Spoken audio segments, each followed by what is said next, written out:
Blog Talk Radio. Good evening, everyone. This is me, Jonathan Alexander, and I'm here to host our show, Life, Laughter, Happiness. Today, I have my co-host, Barbara. Are you there, Barbara? Yes, I'm here. Hi, everybody. Now, my co-host, Kelly, won't be here tonight, or probably won't be here tonight. She's taking care of some things. The guest that we have tonight, and I hope I pronounced your name right, sir, is George Chritchlow. Is that correct? That's correct. Okay, good. Barbara, why don't you tell us a little bit about how you met George Chritchlow or how you know him? Okay, well, I am lucky enough to be George's niece. And I think it's been almost 30 years, at least 27 years ago, you married my favorite aunt, Diane, who's been on the show. But let me just introduce this wonderful guy.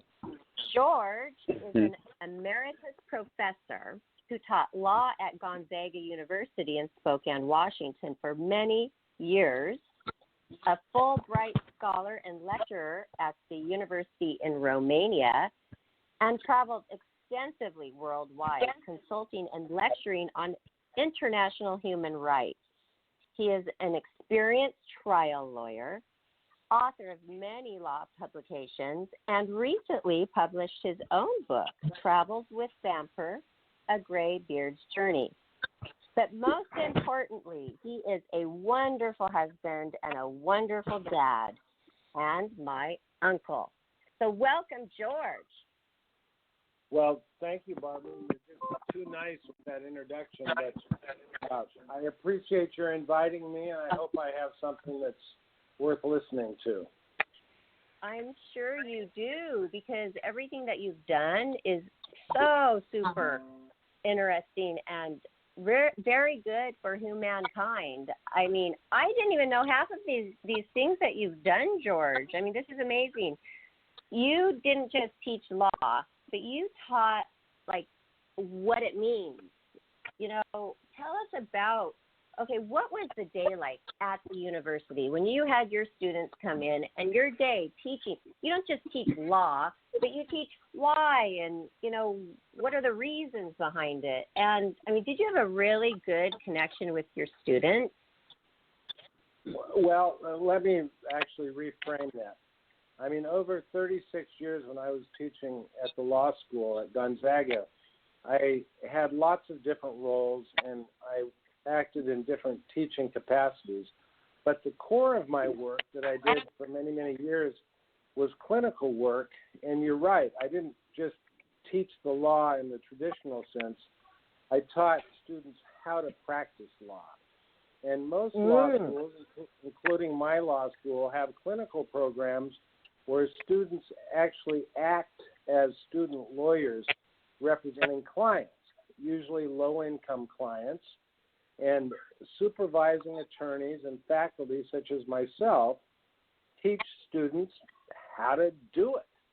And that includes everything from interviewing and research and counseling and preparing cases, but it also includes going to court, appearing before judges, making arguments at the trial level, and also appealing cases to courts of appeal. So in my case, I was actually working with students and clients, instructing students about the best practices in terms of how they approach their profession.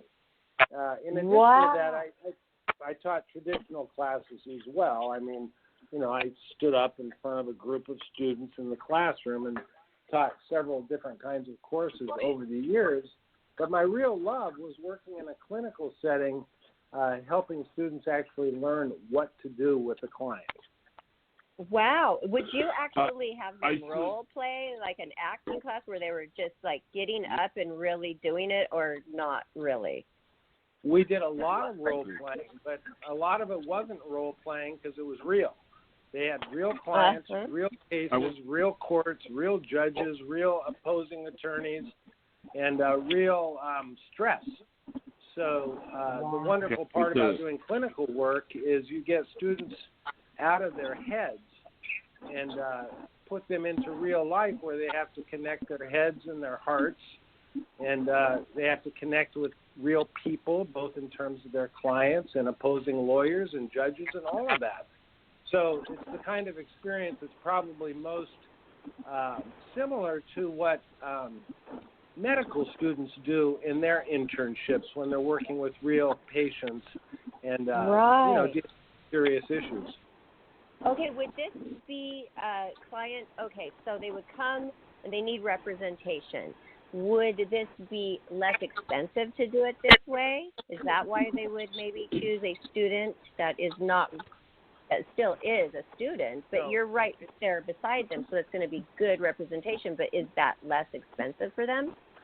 No, it was a free legal clinic, and you're exactly right. It was a public service run under the sponsorship of our university, and it was an expensive program, but it was for the benefit not just of students educationally, but for low-income people in the community that needed legal services and couldn't afford it. Wow. Is this a regular practice in most universities that they have this program for low-income people? Well, most law schools do have clinical programs. Some of them are very different in terms of the kinds of cases and the kinds of clients that they handle. The clinic was very well supported at my university because it was a Jesuit university, a Catholic university, and one of its primary missions was to, do outreach with the community in terms of providing public service and doing social justice. Wow. So did you go into something. this purposely? Okay. Well, it seems like George has a really good heart. Go ahead, Johnny. Well, what I was going to say is that apparently our co-host Kelly is here. I want great. To go ahead and introduce. You there, Kelly? Yeah. Hi. Thank you. Hi, Kelly. Hi. This is my George. Uncle George. This is Kelly. Kelly, this is George. Hi. Hi, Kelly. Nice to meet you.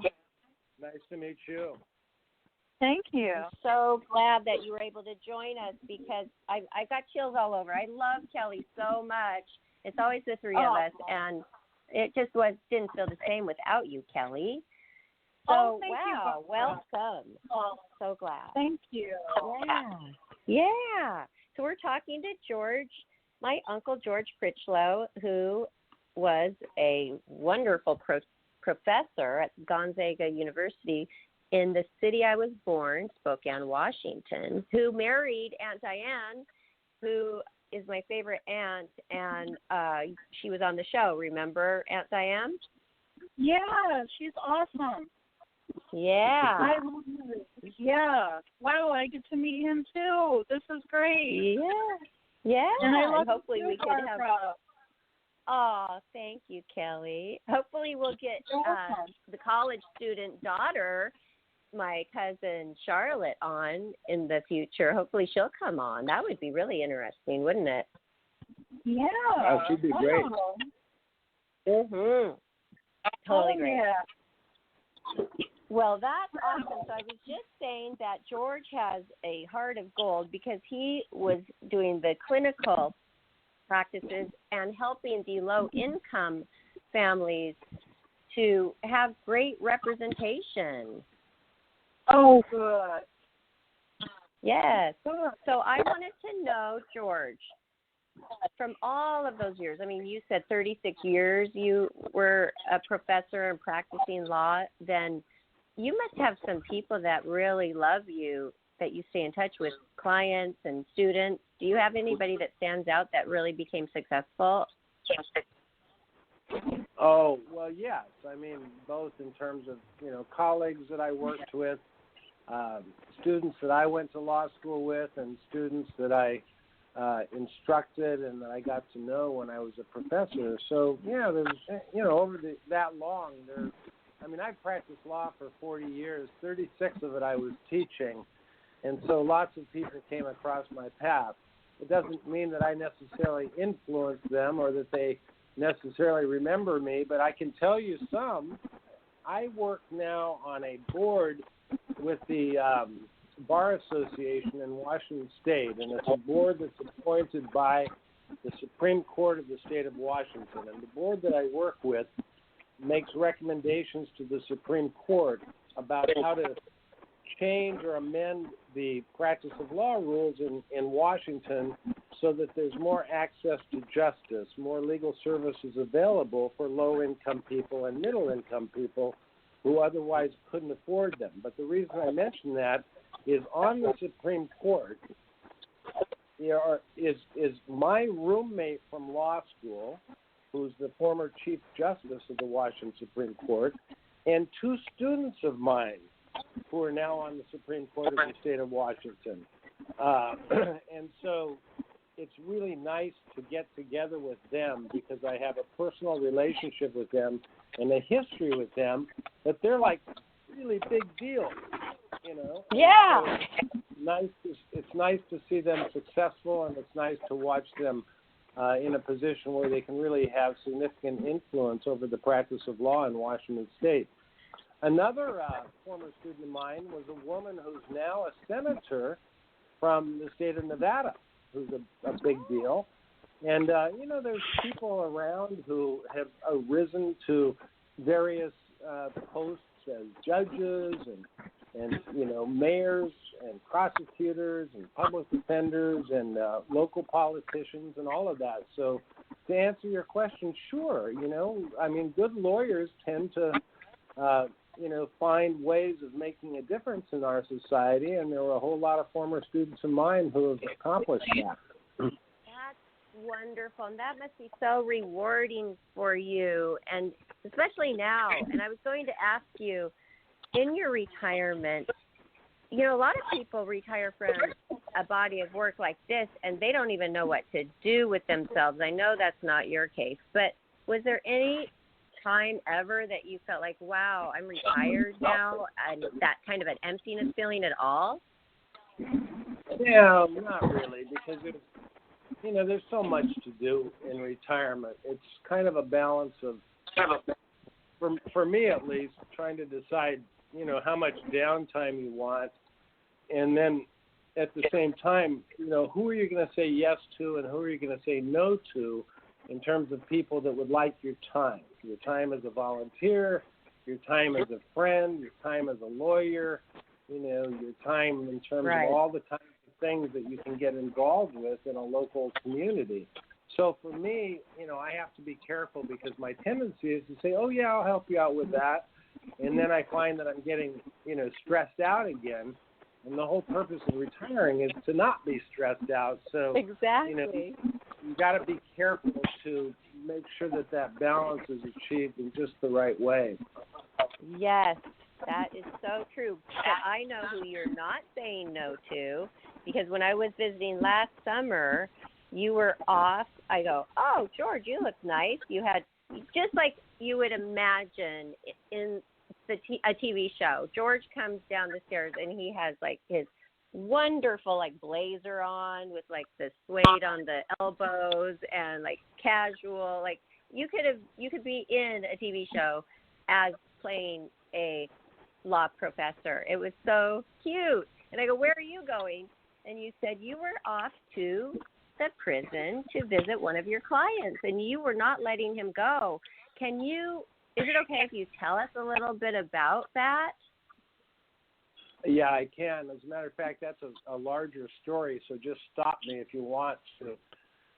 I can talk about this client because he's authorized me as his lawyer to share with the world his life, and including the criminal charges that caused him to spend his life in prison.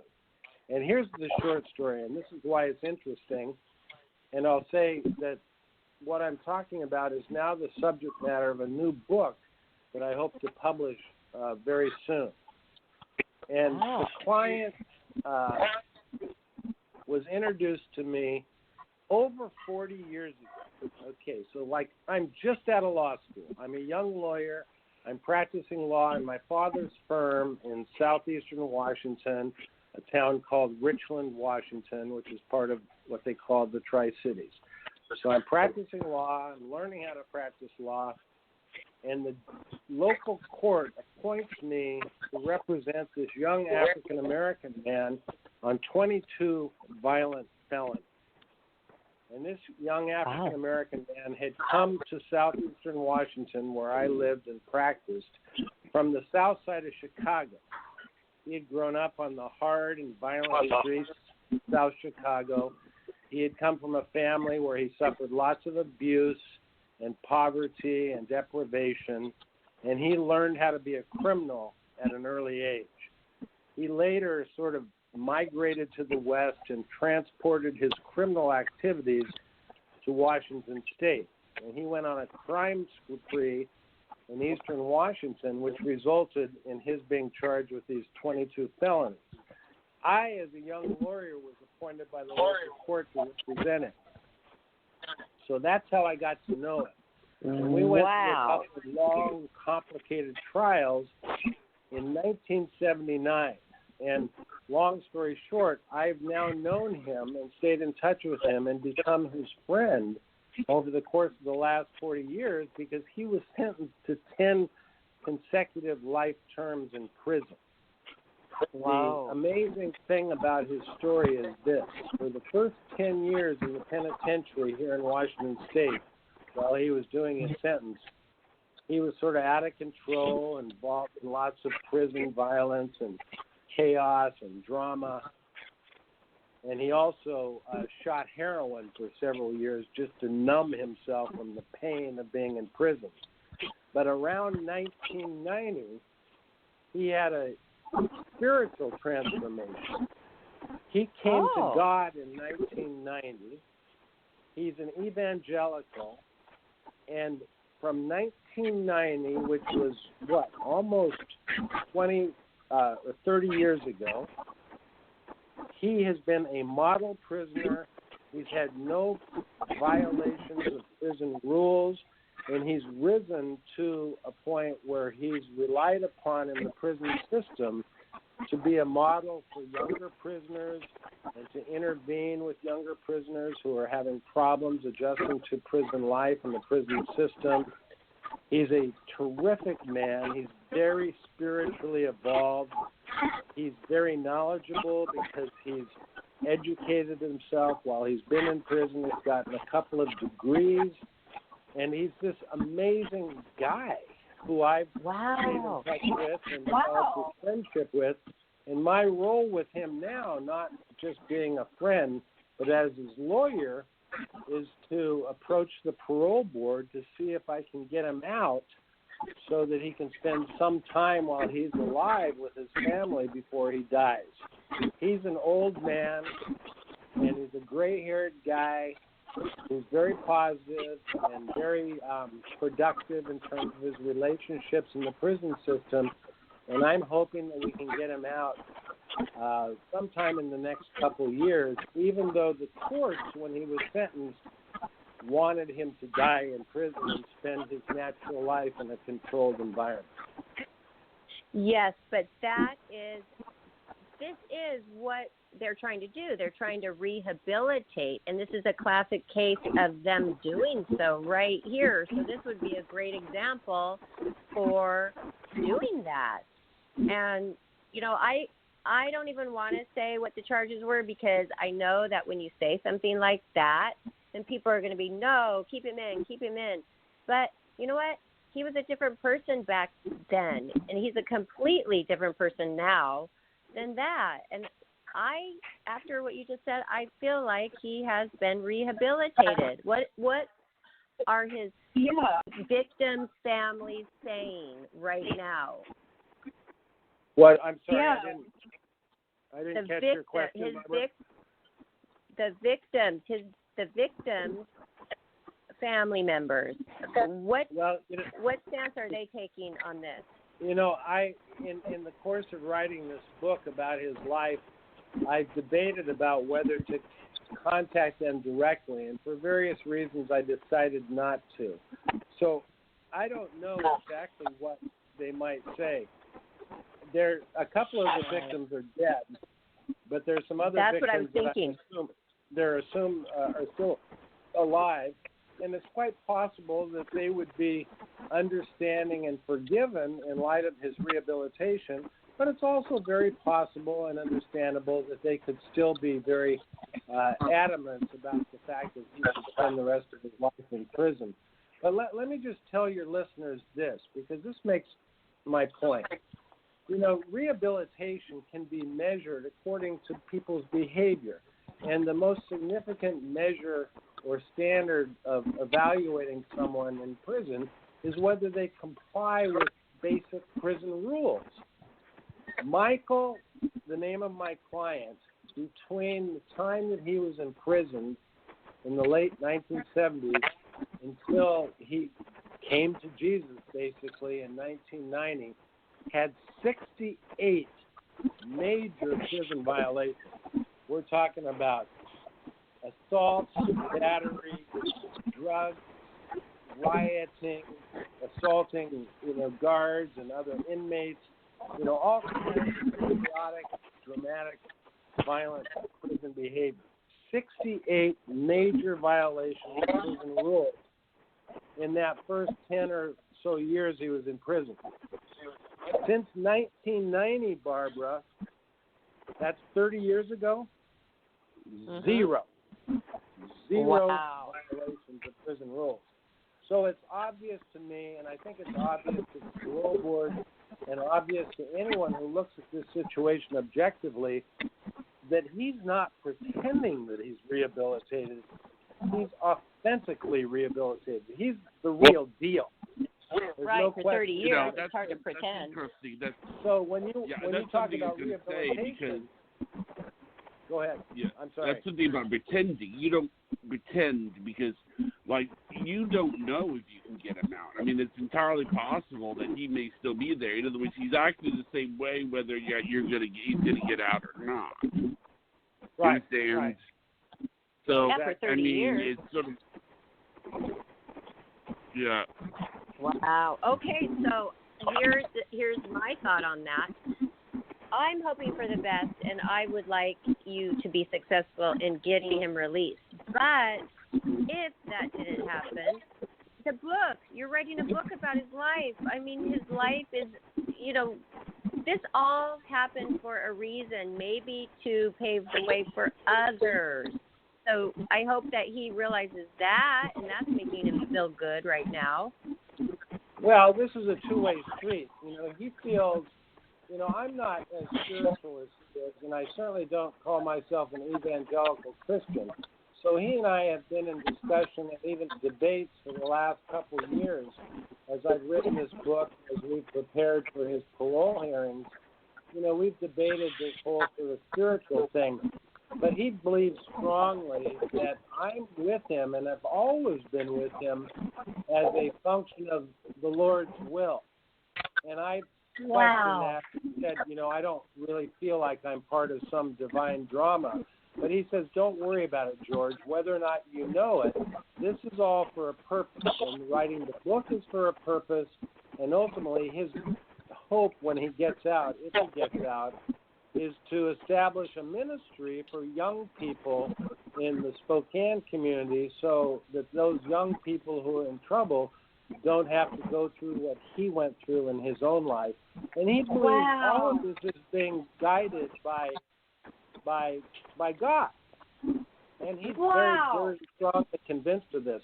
Well, I'm not necessarily there, but on the other hand, if he, or for that matter, if God thinks that I can be a vehicle to help him, do what he thinks is important, then I'm more than willing to do it.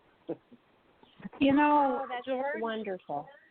George, what I am envisioning right now is that I think that this is going to be a big voice for prison reform and for prisons all across America to be able to be touched by his story and to have the young people that are on the streets, the young people that don't have a direction to go, the young people that are getting into fights, that are getting into trouble, juvenile homes, places like that don't know Jesus that don't know how not to get into those situations, that are numbing themselves rather than having to feel the turmoil of the situations that they are in, that he will have a ministry that will be able to reach them somehow through the systems when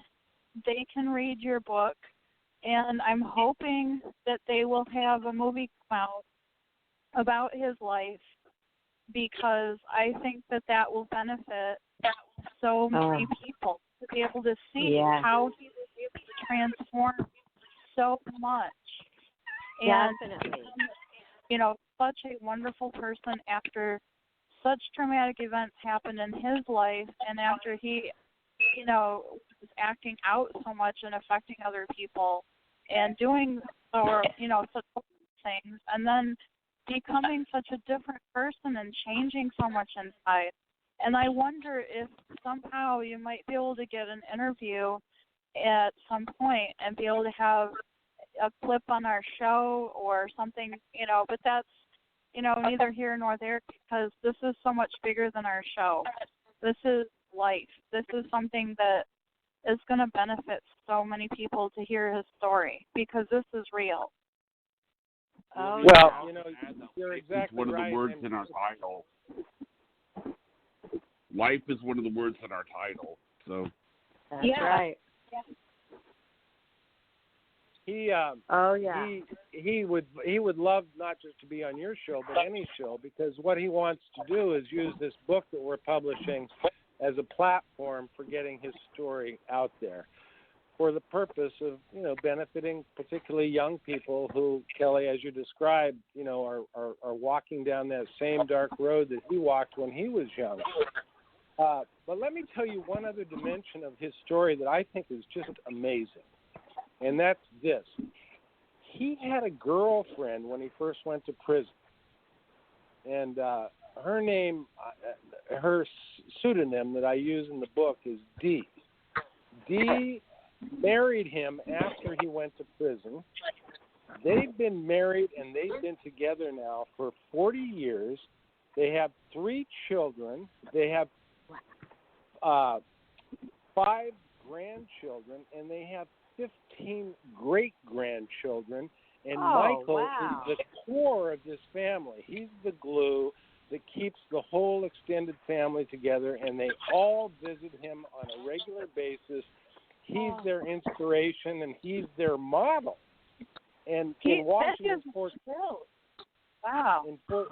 Washington is one of the few states in the country that has conjugal visits, the ability for married couples to get together in a marital setting on a regular basis, and that's why they've been able to sustain this relationship and have kids and all of that over 40 years. And this woman, who I've met and interviewed many times, is amazing. And you would expect, who stays with a lifer in prison for 40 years? Who does that? You have to be an amazing person to do it. And she, too, is a very strong that's Christian. Longer than most people out that are free people. Exactly. There's something there. Wow. So this is going to be an amazing book. So how far along are you on this book? It's done. I'm shopping it around right now. With I want it to be published traditionally. So I could publish everything it. happens for a reason. Everything happens for a reason. George, if you weren't going to visit him that day when I was visiting you and Aunt Diane last summer, we wouldn't even be talking about this right now. Right. And we reach a lot of people. And I have chills all over. This is going to be very big. And like Kelly says, it probably will be a movie. Yeah. Well, if you guys have any contacts with publishers or literary agents that are interested in this kind of story, by all means, put them in touch with me. I think I'll get it published traditionally. I don't want to publish it myself because I think it needs a national audience with a established publisher to sort of promote it and get it out there. Okay, sure. I know one. Okay, I will. I will ask them. Great. Barbara, I'll tell you, as a matter of fact, you had mentioned in your email to me the name of that young woman who was recently released after spending several years in prison. I can't remember her name. Centoya Brown. And I was thinking I would contact whoever published her recent book because they obviously are interested in this kind of subject matter. Yes, I want to get her on our show as well. I loved her story, and I was going to ask you about that too. And obviously, I don't have to ask you if you're glad that she was, set free. You are, I'm sure. What a wonderful story, because these laws, they do need to be changed. I think they are too stiff with these life sentences of these young people, and especially her, who was sentenced when she was only 16 years old to life. And there is a lot going on. Yes. And there is a lot going on like that right now about changing and things happening. And wow, you're right in the center of it, George. This is really great. Really great. Well, just for the benefit of your listeners who may not know, this country, since they went through their law and order phase in the 70s and 80s and into the 90s, ended up putting more people in prison than any country in the world by far. By far. There's more prisoners per capita in America than any country, including Russia and China and Saudi Arabia and any other country you can think of. And for some reason, we decided to go with a penal philosophy that has not only resulted in, wasting and destroying lots of lives, but also costing taxpayers an enormous amount of money to keep these people in prison for years and years and years, and in many cases, like my client, for life, when they obviously don't need to be there anymore. No, it's a proven fact that they can be rehabilitated. It's a proven fact. So when they are rehabilitated, let's do the test, whatever needs to be done, see that they are, and let them go free. I read that there were 600 people coming per day to the New York jail every day, being bussed in and arrested and booked. They don't have room for these people. So why don't we let the people who have been rehabilitated go? Well, no, exactly. Now, I have a question. And Barbara, you had said earlier there are some changes going on at both the state and the federal level because people are starting to understand that this is just crazy. It's too expensive and it's too wasteful in terms of human life. So, there are some movements and some initiatives that are starting to address this problem, but there's a lot more work that needs to be done. Yes, and those are two key words, human life. Human life. Hello, human life. Yeah. Okay, go ahead, Johnny. I have a question. I was seeing, it was interesting. I wanted to know what your take is on certain things. Like, for example, when movies portray legal things that happen, lawsuits that happen, litigation that has happened that they don't portray it in the right way or they get facts wrong. There was many years ago, there was a movie called The Hurricane. It was started by Denzel Washington. I'm not sure if you saw it. Yeah, that's part of it. And there was a lot of things in that movie that weren't true. And I was just wondering, what your thought on that movie was. Well, I don't remember the details of that movie. What I remember more is Bob Dylan's song on Hurricane, which is a great song if anyone's listened to it. But I'm not sure. That movie, I guess the thing is that it really bothers me when that happens because it's like, if he's really innocent, you don't need to make stuff up. I mean, I think Reuben Carter was definitely guilty, but it was just that, it's like what they do sometimes. And I've heard another one was the movie The Untouchables. That movie right there, just though Elliot Ness and Capone never met, Right. So. Right. Okay, well, let's switch gears a little bit. I want to know, since you're right, you're almost finished with this book, George. Let's talk about your first book, which is, The Vampire. Let me get this right. The Vampire Journey. Tell us what the title is now. I don't have it in front of me. It's Travels with Vampire, a Graybeard's Journey. Which Travels is with very Vampire. clever. Very clever. Okay. I want to know, did you plan this meticulously out, or did you just say, hey, I'm going to go, I'm retired now, I'm going to go in my camper, which I nicknamed Vamper, and I'm going to journey around some of my favorite places, and I'm going to just meet people? Or did you plan this? Because this is too clever. You turned this traveling adventure of yours in your camper to just, you meet people, you go to like the local bar, you start talking to them about anything, and then you end up writing this whole book, this memoir. And I'm thinking, did this happen just naturally, organically, or did you kind of plan all that out? Tell us about your book. Well, it's a little of both. You know, when I decided to retire, which was 2016, I figured, wouldn't it be nice just to get away and sort of, you know, reframe my experience, get away from the routine and the habits of work, and just get out and be alone and travel and see some new and different places and encounter new and different people. So in some ways it was just sort of a spontaneous, casual adventure. But on another level, in the back of my mind, I thought two things. First, I want to go see some parts of the country that I'm not really familiar with. So, Barbara, it wasn't my favorite places. I deliberately wanted to see some places that I had not been before and had not been familiar with. The second thing I wanted to do was, because it was during the presidential election, or the campaign period in the summer of 2016, I realized, like all of us did, that the country was getting very, very divided, politically, culturally, socially.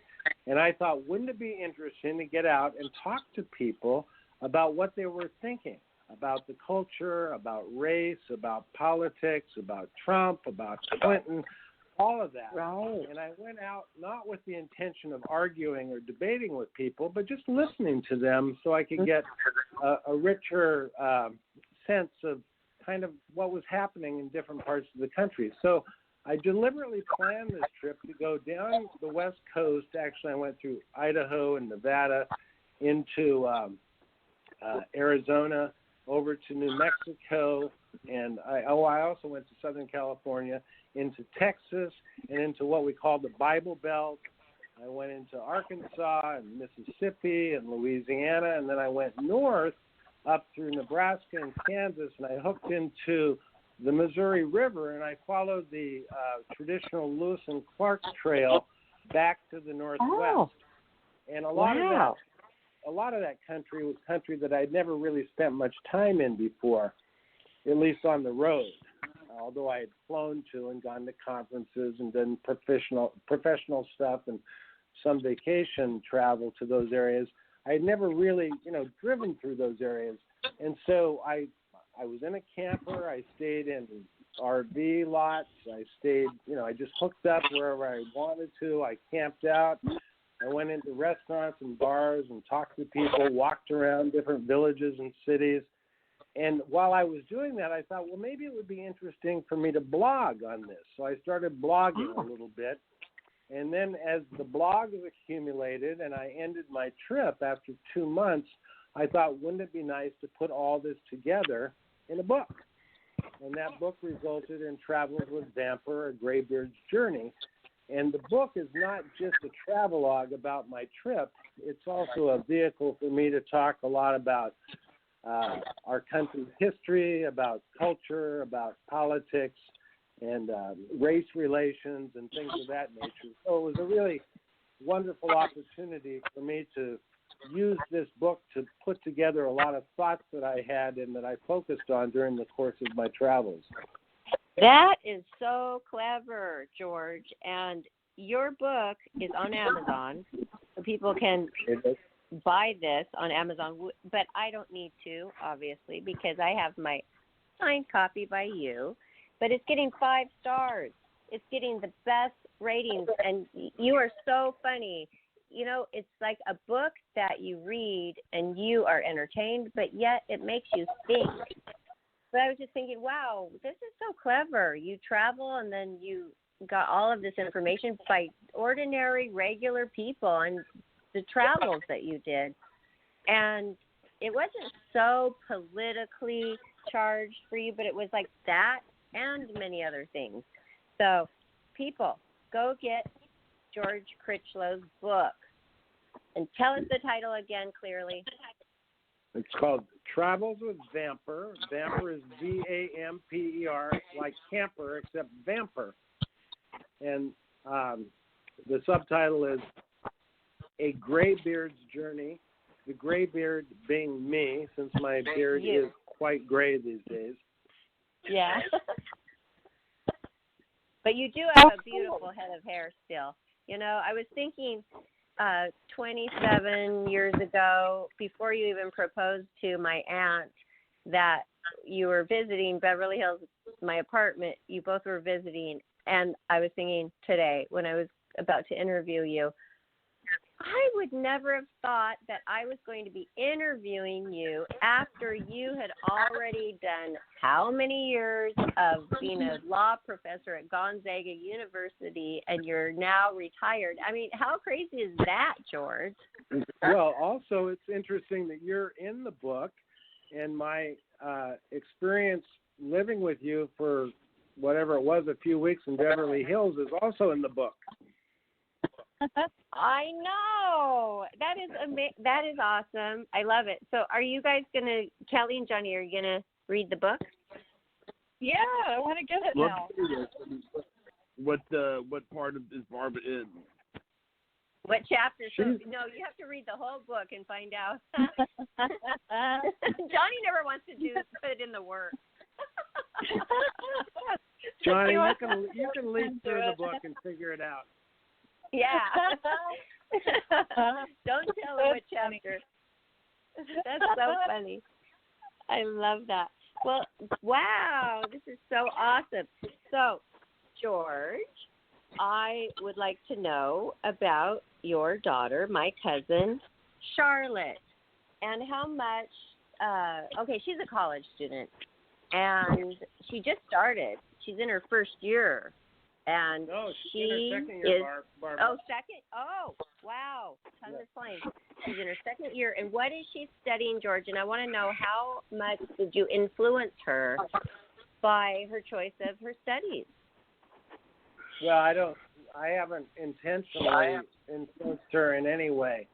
I'm sure that there's been some indirect, understandable influences through her mom and me. But to answer your question, she's not declared a major or concentration yet. And she's really an interesting young woman because Charlotte is interested in both the sciences and humanities. And, for the benefit of listeners, she's Chinese born. She was adopted, so she's a Chinese American girl, and she has great interest in languages. She's taken Japanese and Chinese, as well as like 7 or 8 years of French, starting in middle school.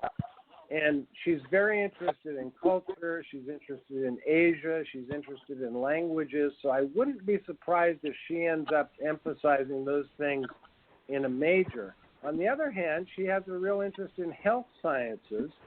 And it wouldn't surprise me if she did something, connected with health sciences as well.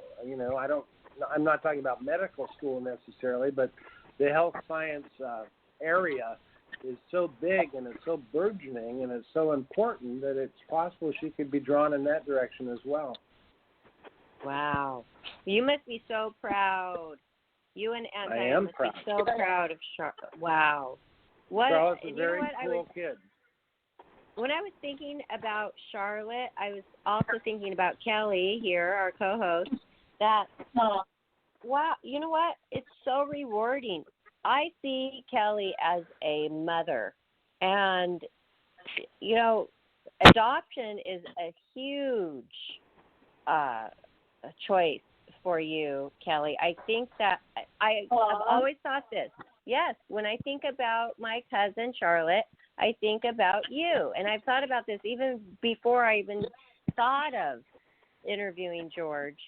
I thought about this. I mean, this is so beautiful, this relationship. And I remember when you and Aunt Diane went to China, and you were so excited you brought home your little bundle of joy. And all these years later, this wonderful family time and just raising this beautiful little girl who loves you so much and you love her so much. I mean, what's the difference? I mean, it's just, it's it. It is it. And so I want that for Kelly. Don't you want that, Kelly? Yeah, I just wonder how well it would do with the show and all the things I'm doing.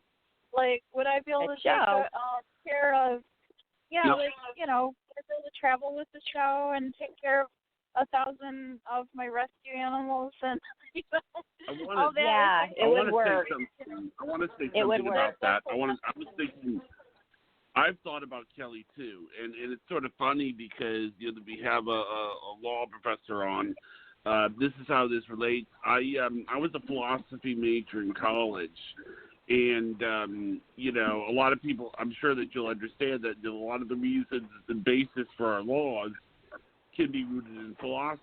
So I'm sure. So this is relevant. But what's sort of funny is that I was thinking the other day. I was like, what major? If Kelly were to try to go to college, or I don't know how much college do you have, Kelly? Adding it together from Western Michigan University and Kalamazoo Community College or Kalamazoo Valley Community College, I'm not sure. I'd have to see what credits transfer and all that jazz. I'm not sure. I'd have to say I'd probably be starting junior year, give or take. Well, see, what's so funny, I don't know you never told me what your major was, but I always thought, I was thinking the other day, and I was like thinking, if Kelly were a philosophy major, she would do awesome. No, I wasn't, but, I didn't take that. Well, that just sounds like you. It sounds like you. I was thinking, like, of all the philosophy classes I took, because it's similar to it's what we're doing right now. Philosophy classes are similar to what we're doing right now. I mean, we're talking about how, like this man that's been in jail for a long time, and, at some point it's like, what's the point of him being in jail? I mean, he's not a danger to anybody. He's not. I mean, the person? Yeah. I mean, he's not a danger to anybody. Let him out. It seems to me that the person that should be there with him is a Jeffrey Dahmer, somebody that's really in danger in society. Yeah, right. And there's a big difference. Yeah, exactly. Yeah, and then we don't have stiff enough penalties for some of the people that are out there walking about right now that have done horrific things. Yeah. So it seems like some of the laws are backwards. You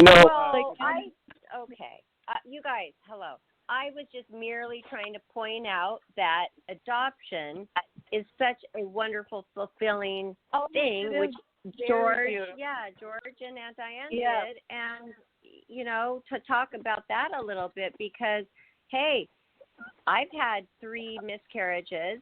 I always wanted to have a second child. It's not good for me, but for somebody who has had miscarriages and is at the age where they can't really try that again, why not still be a mom? Why deny them of that? You should not deny yourself of that, because look at Diane and George. They did it, and now they have this wonderful, beautiful daughter who is, it's just such a fulfilling thing to have a child and a family. Yeah. I wonder if I would do better with an older child, only because if you think I'm going to be 45 in a few weeks, and if you think of my age when they graduate high school, that's kind of scary. And I want to get my health a little bit more, in a row where it should be, where I have the energy level to chase around a child if I was going to. And right, like finances. a toddler. Yeah. Okay, so there's always so many excuses, though. There's a lots of excuses, but that child could change your life into where then you wouldn't have any physical ailments because it would like maybe trigger some kind of endorphin or something. But I've even thought about that, y'all. I've been thinking about later in life being a foster parent because I feel like I have a lot to offer. Yeah, I want to be a foster parent. And I haven't even told you guys that, but I do want to do that someday. What do you think about all of this banter back and forth, George? Well, here's what I think. I can't advocate for any individual parent whether, he or she should have a child. But if they do want a child, I can say this. Having a child who's adopted versus a biological child is a false dichotomy. I've read in the literature and I've experienced in my own life that it takes about 10 seconds after you get your adopted child where that child becomes yours in the same way that a biological child might become yours. And many people have asked, well, what's the difference between having your own child and having an adopted child? And my answer is, well, I've never had a biological child, but I think the answer is there is no difference because you immediately bond, you make that commitment, there's a spiritual connection, there's all kinds of other connections emotionally, financially, familially, and it becomes, a family almost instantaneously. So I guess that's what I'd say about adoption. And as you said, Barbara, there's the advantage also of giving a young person a life who might not otherwise have an opportunity. Aww. Yeah. Always what I thought. Totally. A very good thing. You'd be a fantastic mother, Kelly. Oh, thank you. Something to, for your future. Something to really know in your future that is going to happen. I feel it. Yeah. I feel that it Kelly, is. my wife, Diane, was 45 when we had Charlotte. I was 50. And, now we're older parents, and Charlotte teases us about being older parents. But, us being older parents for her actually is just kind of something to have fun with. It's nothing that's ever fundamentally bothered her at all because, she sees the people who are there for her. Oh, okay. So it's not like people are like, oh, hey, your grandparents are here. We joke about that, like I'm in a line at the grocery store, and I'll turn to Charlotte and say, just tell him I'm your grandfather. And she laughs, and so we have lots of fun with that. Yeah. Oh, okay. It doesn't matter. Yes, and tell us about Diane. Oh, I'm sorry, Johnny, to interrupt you. No. I mean, all I was going to say is that it might be a good idea to get your birthday. What's his birthday? Oh, what is your birthday? My birthday? Yes. My birthday is April 4th. It's 1949. You didn't have to tell us the year.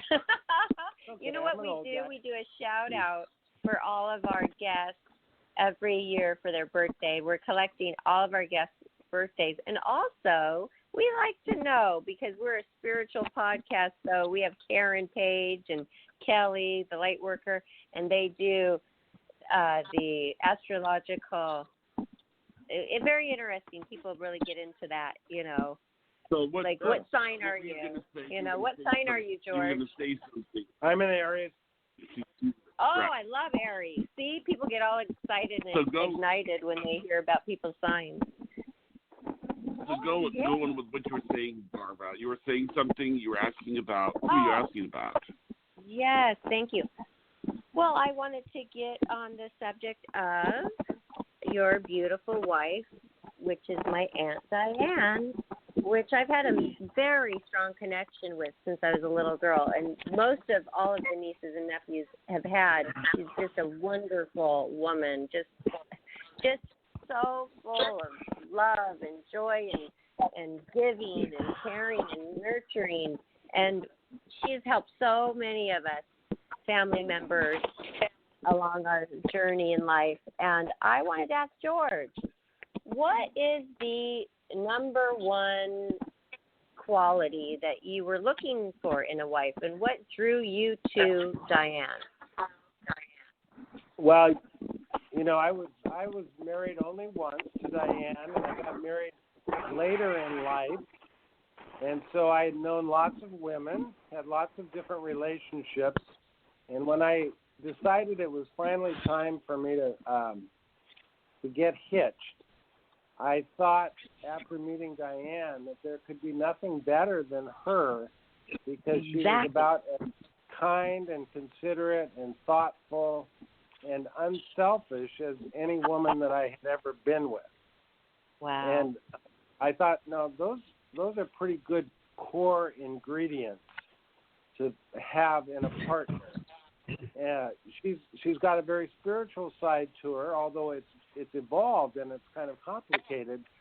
But she cares about things that are larger than herself, and that includes our family and me, but it includes her community and her friends and the larger world. So Diane is the kind of person who she'll give me the look if I come home from the grocery store with a plastic bag, because she's immediately thinking about the dolphins, and so that's the kind of person she is. That's so true. I remember that when you were just dating and I met you, and she just she just loves the educated, and that was such a turn on that you were in law and a professor and going to Romania. I remember in 1993 you were going to Romania to teach and consult over there, and that was just like such an aphrodisiac to her. So it's kind of a match made in heaven. But then I also saw throughout the years that you really brought the best out in her. I mean, she went back to college and got, what did she get? I mean, she was like cum laude.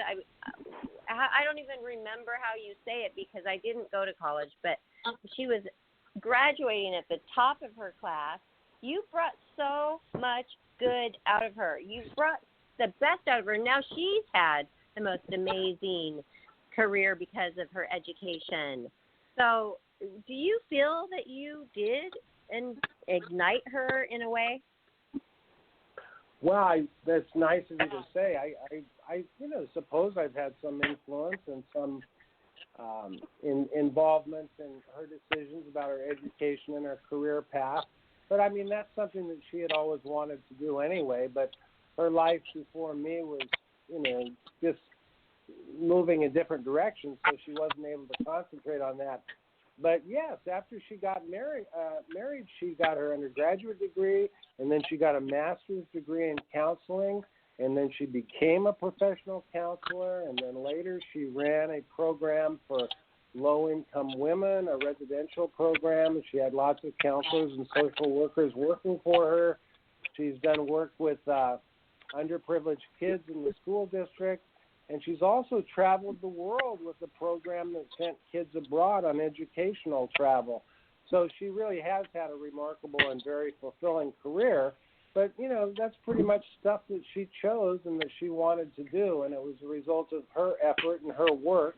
I really can't take credit for it, but I certainly supported her and agreed with the decisions that she made. Yes, but George, you cannot downplay the support of a good husband at all, because those are hard to come by. So, yeah. Mm-hmm. Yeah, I never said no.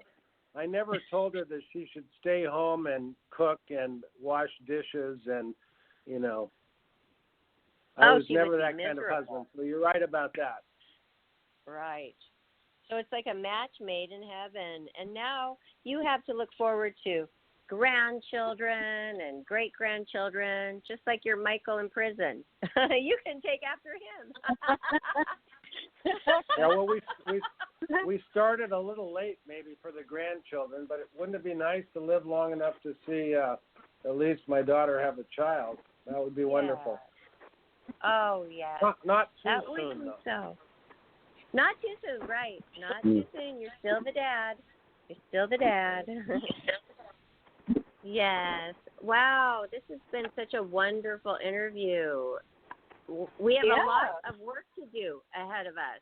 We've got to put our heads together, get some publishing ideas, and wow. And so we're on the train with George now, and we're going to be watching to see what happens with this book and this life story of Michael. And George, can you let Michael hear this interview?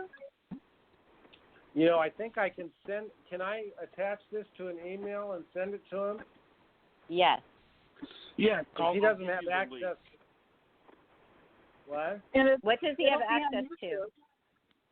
They have a special email system that's only for prisoners, but he doesn't have regular access to the internet. But I can email him stuff and I can attach stuff to the email. It's monitored by the prison authorities, but I assume that they would let this through. Yes, we could do that. Oh, good. Definitely. Yes. Well, this is going right up on YouTube after the interview momentarily, and I will be able to attach this to an email to you because I really want Michael to hear this. And we're rooting for you, Michael. We're there for you. Definitely. And Kelly and I are Christians. We, that reminds me. I have one more topic with George. Okay. So you were saying that Michael is like an evangelist, and so he is telling everybody at the prison about his story, and which is wonderful. But, George, I know your beliefs, but I don't want to say them because I want you to tell us. How are you spiritual? We know you're spiritual because you have a great heart. You care about people. You care about humankind. And you do things towards making that better. So tell us a little bit about you in the spiritual sense. And what do you do with that? And not only just that, but how do you were talking about balance earlier, like how do you stay so easy keel? Because that's what I see you as. You're just like a mellow guy. You're never like, you don't have a temper. You're very balanced. It's very nice to be around you. So how do you maintain George? Well, that's a pretty complicated question, Barbara. I'm not sure. I will say this, though. There's a chapter in my book where I compare my religious beliefs with Michael's, and it kind of sets up a nice contrast. But in the book, I explain that, I'm not very specific in being able to label myself or categorize myself spiritually because I'm kind of a combination at my age of the new age philosophy from the 60s and 70s. I was raised an Episcopalian. My parents were very liberal and progressive. I have a real strong sense of Jesus's teaching in terms of his basic teachings that come out of the Scripture and the Gospel. But I'm not, I'm not an evangelical type who believes in, the infallibility of the Bible or of Scripture. I am influenced by Eastern philosophy and Eastern thought, including Buddhism and Hinduism, and I think it's all kind of a mishmash, which is true for a lot of people, where we believe that there is some transcendent truth in reality, but we can't necessarily describe it or put our finger on it, except to associate it with the necessity and the desirability of being loving and to put that love out there. Yes, and that is what we're all about, is that there is a universal higher power that, why do we fight? Why do we fight and say, oh, you have to be a Christian or we're going to kill you, or you have to be this or we're going to kill you? No, that's not what we are about here. We're about loving everybody, all as one, and everybody equal rights. Yes. Wow, that is wonderful. That's great. And that's exactly why we offer things like chakra days and guided meditations and things like that. And we can still be Christian or Jewish or Buddhist or whatever and get along and still do things. And, you know, we love each other, and that's that. It doesn't matter. Exactly. Wow, wonderful. Well, thank you so much, George, for coming and this great talk that we've had. And this was amazing. Well, thank you for inviting me, and it's good to meet you, Kelly and Johnny. Nice and to meet Barbara, you. Do make sure you say hello to your daughter, because I remember her well in our conversations, and I think she's a special little girl. Well, a bigger girl. Oh, I will. I sure will. And she always loves our visits. And we'll see you this Christmas probably. Okay. Thanks again for inviting me to sit in on your program. Thank you. You are welcome. Let us Good night, everyone. So much, George. And love to Diane and Charlotte. Okay. Bye-bye. Bye-bye.